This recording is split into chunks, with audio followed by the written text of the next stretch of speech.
Hi everyone, I'm Jessica Godino, and I am one of the co-authors of the World Spirit Tarot deck, which I created with Onsa O'Leary, a long time ago.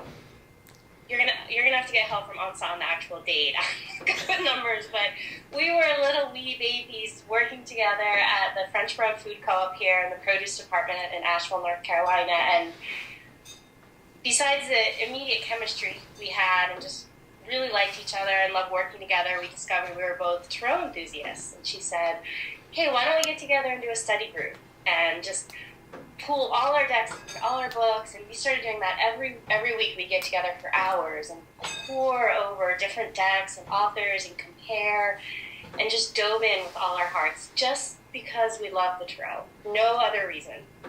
And, at one point in that project, Onsa said, I've been sketching or carving these decks, and I sent a proposal to Llewellyn, and they actually want to publish it, but I'm not going to be able to do all the artwork and write the book. Would you help me out? And in my great naivety, I said yes. So that began a project that, a year later and uncountable hours of hard work produced the World Spirit Tarot. And I have to say that I do not consider myself a tarot expert. I never did, and I still don't to this day. I consider myself just someone who loves the tarot, and I love the way that it connects me with the invisible world and connects me with guidance from the invisible world. And in all these years, I have never found a deck better than the World Spirit Tarot to do that. And I'm completely unbiased in this. If I thought there was a better deck, I really promise I would tell you.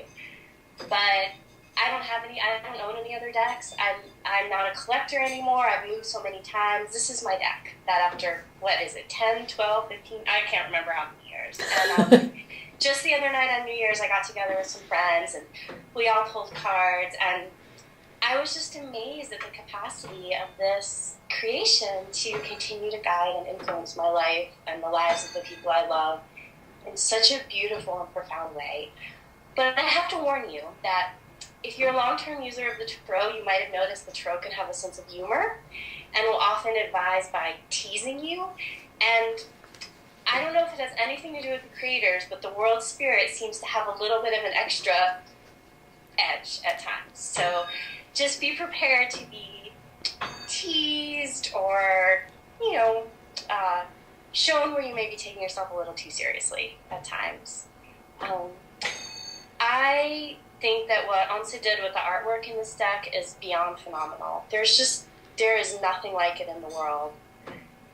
The hand carvings, each card stands alone as a work of art.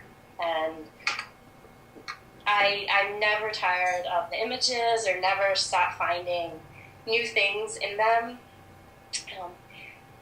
I'll say what I think is really special about the book that we created is that one of the things that we were frustrated with in our studies of the tarot was that a lot of books just listed meanings. And it would be very confusing when you're like a real person with a real problem or a real question. You're like, yeah, but there's this whole list of associations, but what does that actually mean? So our intention was to present a very practical, if you get this card in a reading, not this is what it means, but here's a spectrum of things to consider. We also took some offense with certain cards being presented as very negative. So our approach was more to present, again, the spectrum. We call it the light and the shadow. Any card in any reading, in any situation, can have both potentially positive or negative or auspicious or not so auspicious meanings. So we tried very hard to present on a very practical level what it could mean if a card came up. And it's funny because I wrote the book so long ago, I forgot what I wrote. So when I do readings now, I use it. I'm like, oh, this is really helpful. Cool.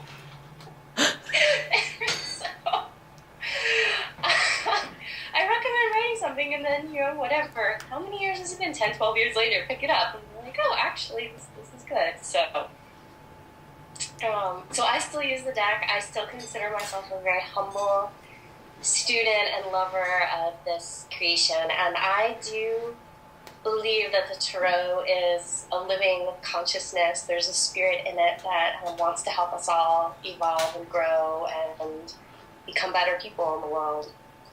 Somehow I thought I was pregnant when we decided to write the book, and I thought, well, let me just get through this pregnancy and then I'll write the book. I was so clueless. So I actually typed most of the book either at 3 in the morning before the baby woke up, or with Emery's on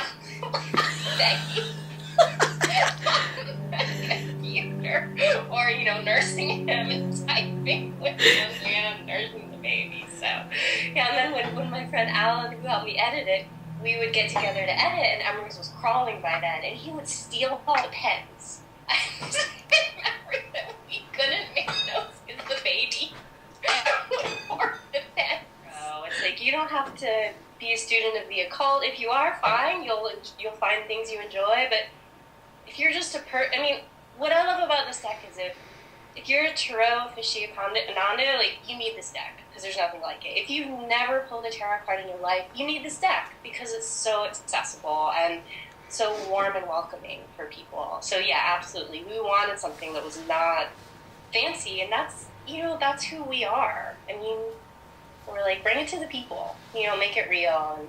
And the art is real, you know, the people in there, you can relate to them. The way we wrote it, the whole tone is very much like we're having this conversation. And that's, I think, how I approach the tarot. It's not like, oh, it's this mystical, mysterious thing. It's like, there's so many conversations happening around us with the invisible world all the time. The tarot is just a way to formalize that. So